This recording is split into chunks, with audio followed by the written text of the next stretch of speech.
अल्मोड़ा विधायक मनोज तिवारी आज लोक निर्माण विभाग प्रांतीय खंड कार्यालय में अनिश्चितकालीन धरने पर बैठ गए। उन्होंने गंभीर आरोप लगाते हुए कहा, डोबा चौसली मार्ग पर 10 करोड़ 23 लाख का कार्य विभागीय मिलीभगत से बिना टेंडर के चुनिंदा लोगों को दे दिया गया। विधायक तिवारी ने स्पष्ट किया कि जब तक इस कार्य को रोका नहीं जाता और विधिवत टेंडर प्रक्रिया से दोबारा नहीं कराया जाता, तब तक उनका धरना जारी रहेगा। वहीं भाजपा जिला अध्यक्ष भूपेंद्र सिंह भोज ने भी विभागीय अधिकारियों पर भ्रष्टाचार के आरोप लगाते हुए सख्त कार्रवाई की मांग की। देखिए, अल्मोड़ा में डोबा चौसली वाली एक रोड है, उस रोड में 10 करोड़ 23 लाख रुपए जो स्वीकृत हुए थे, उसको बिना निविदा के जो है यहाँ के अधिशासी अभियंता के द्वारा जो है अपने चेतों को दे दिया गया, जिसमें बहुत ही एक भ्रष्टाचार की बू आ रही है और कहीं ना कहीं इसमें कमीशनखोरी में ये लोग लिप्त पाए जा रहे हैं, ऐसा सब लोगों का मानना भी है। और मुझे लगता है कि जब तक ये अधिकारी यहाँ इस विभाग में बैठे रहेंगे तो ऐसे ही इस विभाग में कमीशनखोरी और भ्रष्टाचार को बढ़ावा मिलता रहेगा। तो उसके खिलाफ जो है जब तक ये प्रक्रिया को ये समाप्त नहीं करते हैं,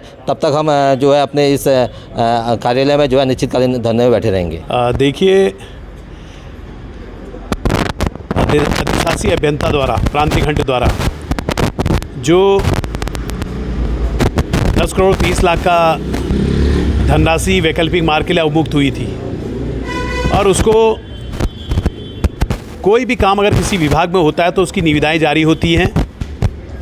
और विज्ञप्ति होती है, उसके बाद टेंडर पड़ता है, फिर टेंडर खुलने की डेट होती है, उसमें टेक्निकल बिड होता है, फाइनेंशियल बिड होती है। और यहाँ पे 10 करोड़ 23 लाख का काम बिना टेंडर के, बिना सूचना के लोगों को दे दिया गया है। और उसमें सीधा मेरा आरोप है कि पूरी प्रदेश सरकार, पूरा विभाग भ्रष्टाचार में लिप्त है, आंखड़ में डूबा हुआ है। और अगर ये टेंडर होता तो सारे जो स्थानीय ठेकेदार उसमें प्रतिभाग करते और उसमें बिलो रेट में टेंडर होता और जो पैसा बचता उससे हमारे शहर में जहाँ पर कलमट टूटे हुए हैं, दीवार टूटी हुई है, कहीं पैचिंग वर्क होना है, कहीं डामरीकरण होना है, वो पैसा वहाँ पे उपयोग होता। लेकिन इससे स्पष्ट होता अधिशासी अभियंता की मंशा जाहिर हो रही है कि पूरा प्रांतीय खंड भ्रष्टाचार की भेंट पर चढ़ा हुआ है। हमारी मांग है कि तत्काल उन दोषी अधिकारियों के खिलाफ कार्रवाई की जाए और इसकी